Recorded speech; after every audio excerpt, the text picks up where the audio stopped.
Hello students. So last video to আমি কি চাইছিলো যে চার্জ পার্টিকেল এটা যদি ম্যাগনেটিক ফিল্ডত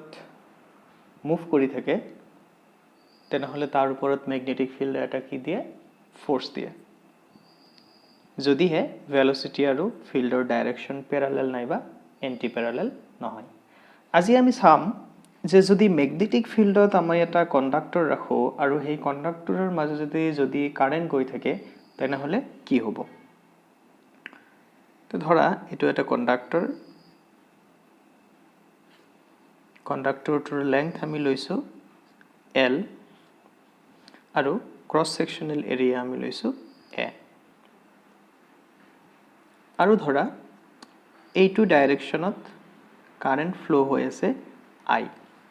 যদি এইটো ডাইরেকশনত কারেন্ট ফ্লো হৈ থাকে তেনেহলে এইটো ডাইরেকশনত কি ফ্লো হৈ থাকিব ইলেক্ট্ৰন বিলাক ফ্লো হৈ থাকিব কিমান এভাৰেজ ভেলোসিটিত ইলেক্ট্ৰন বিলাকে মুভ কৰে আমি জানো bd ভেলোসিটিত ইলেক্ট্ৰন বিলাকে মুভ কৰে যদিহে এই কন্ডাক্টৰটোৰ ইউনিট ভলিউমত থকা ইলেক্ট্ৰনৰ সংখ্যা স্মল n হয় স্মল n মানে হল কি number of electrons per unit volume তেনেহলে যিকোনো সময়ত এই কন্ডাক্টৰটোৰ টোটাল ইলেক্ট্ৰনৰ সংখ্যা কিমান হ'ব টোটাল ইলেক্ট্ৰনৰ সংখ্যা হ'ব সোয়া ইয়াৰ ভলিউম হ'ব a * l আৰু ভলিউমৰ লগত যদি আমি স্মল n মাল্টিপ্লাই কৰি দিও তেতিয়া আমি কি পাম total number of electrons in this total number of free electrons in this conductor তেনেহলে এইখিনি ফ্রি ইলেক্ট্ৰনৰ চাৰ্জ কিমান হ'ব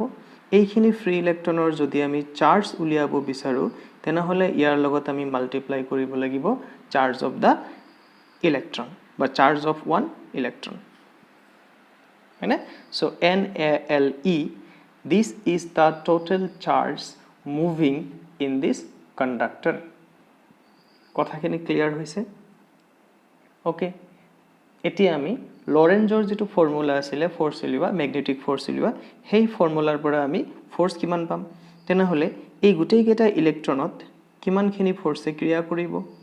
ফোর্স ইকুয়াল টু আমি কি জানো charge into v cross b ইয়াতে টোটাল চার্জ কিমান হ'ব NeAl v cross b last video to আমি কৈছিলো here we should consider the sign of the charge যেহেতু ইয়াতে ইলেক্ট্রন মুভ কৰি আছে গটিকে এই চাৰ্জ খিনি কি চাৰ্জ হ'ব নেগেটিভ চাৰ্জ হ'ব আৰু ইয়াৰ সন্মুখত এটা কি বহিব minus sine so this is the total amount of force acting on the electrons moving in the conductor আৰু ইলেক্ট্ৰনৰ ওপৰত যেটো ফোর্স দিছে that is the force acting on the conductor কারণ ইলেক্ট্রন তো কন্ডাক্টৰৰ ভিতৰতে আছে fine so this is basically total force acting on the conductor okay এতিয়া আমি এটা কাম কৰিব ওলাইছো কি কাম কৰিব ওলাইছো আমি যদি কাৰেন্টৰ ডাইৰেকশনত এটা ভেক্টৰ L কনসিডাৰ কৰো if we so আমি কি কৰিছো এই যেটো ওয়্যাৰ আছে এই যেটো কন্ডাক্টৰ আছে এই কন্ডাক্টৰটোৰ যেটো লেংথ আছে হিমানখিনি লেংথৰ আমি এটা ভেক্টৰ ধৰিছো L আৰু সেই ভেক্টৰটোৰ ডাইৰেকশন আমি কোন পিনে ধৰিছো কাৰেন্টৰ পিনে ধৰিছো তেনেহলে আমি কি লিখিব পাৰিম VD L into VD is equal to কি হৈ যাব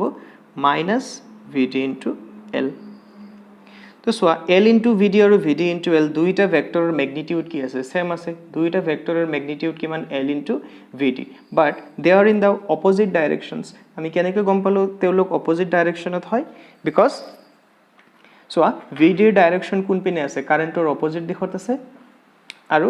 L ৰ ডাইৰেকশন কাৰেন্টৰ দিশত আছে এতিয়া এই ভ্যালুটো যদি আমি ইকুয়েশন 1 ত সাবস্টিটিউট কৰো তেতিয়া কি হ'ব so from equation 1 what we can write F is equal to এটো মাইনাস আৰু হেটো মাইনাস ক্যান্সেল যাব NeA VD L cross B so আমি L into VD এর জায়গাত VD into L লিখি দিছো এতিয়া যদি তোমালোকৰ মনত আছে আমি যেতিয়া ড্ৰিফ্ট ভেলোচিটি আৰু কাৰেণ্টৰ মাজত ৰিলেশ্যন পঢ়িছিলোঁ তেতিয়া আমি পাইছিলোঁ this quantity is nothing but current তেনেহ'লে এইখিনি কি হৈ যাব I আৰু তাৰপিছত আহিব আমাৰ কি L cross B so this is the expression for force acting on a current carrying conductor when it is placed in a magnetic field আৰু ইয়াৰ যদি আমি ম্যাগনিটিউড লিখিব যাও magnitude will be F equal to I L B আৰু cross product থাকিলে কি হয় sin theta where theta is the angle between L and B আৰু L ৰ ডাইৰেকশন আমি কোন পিনে লম জি পিনে কাৰেন্ট ফ্লো হৈ থাকে নেক্সট কোৱেশ্চন হ'ব how to find out the direction of force forceৰ direction আমি কেনেকৈ উলিয়াব পাৰিম so ইয়াতে যেটো ফোৰ্স হ'ব ইয়াৰ ডাইৰেকশন উলিয়াবৰ কাৰণে মই দুটা ল এপ্লাই কৰিম এটা হল ফ্লেমিংস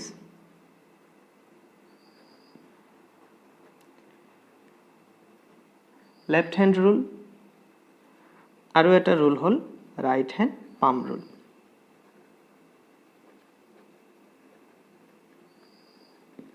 দুইটা ৰুলে আমি আলোচনা কৰিছো ফ্লেমিংস লেফট হ্যান্ড রুল মতে কি হ'ব আমি যদি ফোর্স ম্যাগনেটিক ফোর্স এটা ডাইরেকশন উলিয়াব বিচাৰো এটা কন্ডাক্টৰৰ ওপৰত আমি কি কৰিব লাগিব প্ৰথমতে আমি আমাৰ বাও হাতটো লব লাগিব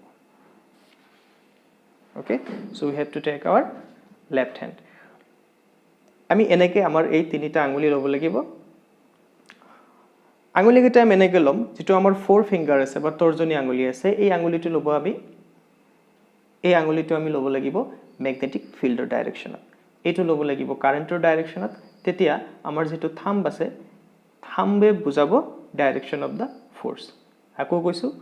four finger along direction of field middle finger along direction of current then this will give the direction of force আৰু ইয়াৰ পৰা তুমি নিশ্চয় দেখা পাইছা যে direction of force must be perpendicular to both L and B L আৰু B দুইটাৰে কি হ'ব লাগিব পাৰপেন্ডিকুলাৰ ডাইৰেকশনত থাকিব লাগিব সো এটো হল আমাৰ কি Fleming left hand rule next আমি চাম ৰাইট হ্যান্ড পাম ৰুল দুইটা ইকুইভ্যালেন্ট তোমাৰ যেটো ভাল লাগে হেতু তুমি ইউজ কৰিব পাৰা ৰাইট হ্যান্ড পাম ৰুল মতে আমি কি কৰিব লাগিব আমি হু হাতখন লব লাগিব হু হাত লৈ কেনে জিপিনে আমাৰ ফিল্ডৰ ডাইৰেকশন থাকে হেপিনে আমি টিপ অফ আওয়াৰ ফিংগাৰ লব লাগিব তাৰ মানে যদি ফিল্ডৰ ডাইৰেকশন উপৰ পিনে আছে হাতখন আমি এনেকে লব লাগিব যদি ফিল্ডৰ ডাইৰেকশন এনেকে থাকে তেতিয়া আমি হাতখন এনেকে লব লাগিব নাম্বাৰ 1 হল ফিল্ডৰ ডাইৰেকশনত আমাৰ কি থাকিব tip of the finger second কাৰেন্টৰ ডাইৰেকশনত আমি লব লাগিব থাম্ব তেতিয়া হাতৰ যেটো তলুৱা আছে the palm will give the direction of force আমি এটা एग्जांपल লও আমি এটোই লৈছো যে যদি এইটো ডাইৰেকশনত আমাৰ ফিল থাকে আৰু কারেন্ট যদি এই পিনে গৈ থাকে তেনেহলে ফোর্স কোন পিনে হ'ব এটা কথা তো গম পাইছা যে ফোর্স যেহেতু দুইটাৰ পারপেন্ডিকুলার হ'ব লাগিব force either this or this ডাইরেকশনত হ'ব লাগিব so আমি now we will use right hand palm rule to find out the exact direction of the force তো সোয়া প্রথমতে আমি ফিল্ড যেহেতু তলপিনে আছে এই পিনে আমি কি লম আমাৰ হাতৰ আঙুলিৰ যেটো মূৰ আছে টিপ অফ দা ফিংগাৰ আমি এই পিনে লব লাগিব নেক্সট কি কৰিব লাগিব যে পিনে কাৰেন্ট গৈ আছে সেই পিনে বুঢ়া আঙুলি লব লাগিব গতিকে আমাৰ হাতখন এনেকে ঘুৰিব দেখা বুজি সকে পাইছা তেতিয়া সোয়া palm of the hand কোন পিনে ফেস কৰি আছে উপৰ পিনে ফেস কৰি আছে গতিকে ইয়াতে ফোৰ্সৰ ডাইৰেকশন কোন পিনে হ'ব উপৰ পিনে হ'ব সেম প্ৰবলেমটো যদি আমি ফ্লেমিংস লেফট হ্যান্ড ৰুলেৰে সলভ কৰিব বিচাৰো ফ্লেমিংস লেফট হ্যান্ড ৰুলেৰে যদি আমি ফোৰ্সৰ ডাইৰেকশন উলিয়াব বিচাৰো আমি সেম ডাইৰেকশনে পাম তেতিয়া সো আমি কি লব লাগিব আমাৰ বাও হাতখন লব লাগিব লৈ কেনে this will direct towards what magnetic field গতিকে এটো ম্যাগনেটিক ফিল্ডৰ পিনে যাব তাৰ পিছত যেটো আমাৰ মিডল ফিংগাৰ আছে মিডল ফিংগাৰ কি হ'ব কাৰেন্টৰ ডাইৰেকশনত থাকিব তো সোয়া ম্যাগনেটিক ফিল্ড কাৰেন্টৰ ডাইৰেকশন আৰু থাম্বে কি দি আছে আমাৰ ডাইৰেকশন অফ ফোৰ্স তো নিশ্চয় আমি এই ৰুল দুটা বুজি পালো এতিয়া আমি এটা নিউমেৰিকেল প্ৰবলেম কৰো প্ৰবলেমটো লোৱা হৈছে এনসিইআৰটিৰ পৰা এক্সাম্পল 4.2 প্ৰবলেমটোত কি কৈছে a straight wire of mass 200 gram and length 1.5 meter carries a current of 2 ampere it is suspended in mid-air by a magnetic field B what is the magnitude of the magnetic field তো সোয়া এটা wire লইছে আৰু এই পিনে magnetic field B আছে ওয়্যাৰটোত এই পিনে কি গৈ আছে কাৰেন্ট আছে 2 এম্পিয়াৰ আৰু ওয়্যাৰটোৰ মাস হল 200 গ্ৰাম মাস কিমান 200 গ্ৰাম আৰু লেংথ হল 1.5 মিটাৰ সো কৈছে যে এই ওয়্যাৰটো কি হৈ আছে মিড এয়াৰত সাসপেন্ড হৈ আছে তাৰ মানে ওয়্যাৰটো এনেকে আছে এনেকে পৰি যোৱা নাই মাটিত পৰি যোৱা নাই ওপৰত এনেকে উলমি আছে প্ৰথমতে আমি চাও যে উলমি থাকিব কিয় ইয়াতে তুমি ম্যাগনেটিক যেটো ফোর্স পৰিব ইয়াৰ ওপৰত যেহেতু ইয়াৰ ওপৰত কাৰেন্ট ফ্লো হৈ আছে ইয়াৰ ওপৰত ম্যাগনেটিক ফিল্ডে নিশ্চয় এটা ফোৰ্স দিব প্ৰথমতে চাও আমি যে ফোৰ্সৰ ডাইৰেকশন কোন পিনে থাকিব তে চোৱা এটো হল আমাৰ ডাউনৱাৰ্ড ডাইৰেকশন এটো হল আপওয়াৰ্ড ডাইৰেকশন তো তুমি যদি right hand palm rule apply কৰা সো এই পিনে কি আছে ম্যাগনেটিক ফিল্ড তল পিনে আছে আৰু বুঢ়া আঙুলিৰ পিনে কি থাকিব লাগে কাৰেন্ট সো কাৰেন্ট আছে আমাৰ বুঢ়া আঙুলিৰ পিনে আৰু তেনে হলে পাম কোন পিনে ডাইৰেক্ট কৰি আছে পাম ডাইৰেক্ট কৰি আছে ওপৰ পিনে গতিকে ইয়াতে যেটো ম্যাগনেটিক ফিল্ড হ'ব সেই ম্যাগনেটিক ফিল্ডৰ ডাইৰেকশন কোন পিনে আছে ওপৰ পিনে আছে আৰু আমি তল পিনে কি থাকিব বস্তুটোৰ ওয়েট mg থাকিব তেছৱা এটো যদি আমি অকমান প্ৰ্যাকটিক্যালি চাব বিচাৰো সো এটো আমাৰ ওয়্যাৰ হল ওয়্যাৰৰ তল পিনে mg আছে আৰু ওপৰ পিনে কি হৈ আছে ম্যাগনেটিক ফোৰ্সে ক্ৰিয়া কৰি আছে আৰু এই বস্তুটো ইয়াতে সাসপেন্ড হৈ আছে এই বস্তুটো এনেকে সাসপেন্ড হৈ আছে যদি সাসপেন্ড হৈ আছে ওপৰ পিনে যোৱা নাই তল পিনে অহা নাই ইয়াতে এই যি দুটা ফোৰ্স ইয়াৰ ওপৰত ক্ৰিয়া কৰি আছে ফোৰ্স দুটা নিশ্চয় ব্যালেন্স হ'ব লাগিব তাৰ মানে কি হ'ব লাগিব magnetic force is equal to gravitational force তো ম্যাগনেটিক ফোৰ্সৰ ফৰ্মুলা কি আছিল ILB sin থিটা ইয়াতে থিটাৰ ভ্যালু কিমান হ'ব 90 ডিগ্ৰী হ'ব কাৰণ এইটো প্লেনত আমাৰ ওয়্যাৰটো আছে আৰু তল পিনে কি আছে ম্যাগনেটিক ফিল্ড আছে তো ক্লিয়াৰলি দেখা পাইছা যে B আৰু L ৰ মাজৰ এংগল কিমান 90 ডিগ্ৰী আৰু sin 90 মানে 1 আৰু গ্ৰেভিটেশনাল ফোর্স কিমান হয় m * g তো B = কি হ'ব m * g divided by I * L সবৰ ভ্যালু বহাই দিয়া m মানে হল মাস কিমান 200 গ্ৰাম গ্ৰামত কেজিত কনভাৰ্ট কৰিলে কি হ'ব 10 to the power minus 3 multiply হ'ব into 9.8 divided by 2 ampere into 1.5 এই গুটেগেটা ভ্যালু যদি ইয়াত বহাই দিয়া आंसर আহিব 0.65 টেসলা তাৰ মানে যেটো ফিল্ডত আমি ওয়্যাৰটো ৰাখিছো সেই ফিল্ডৰ ম্যাগনিটিউড কিমান হ'ব 0.65 টেসলা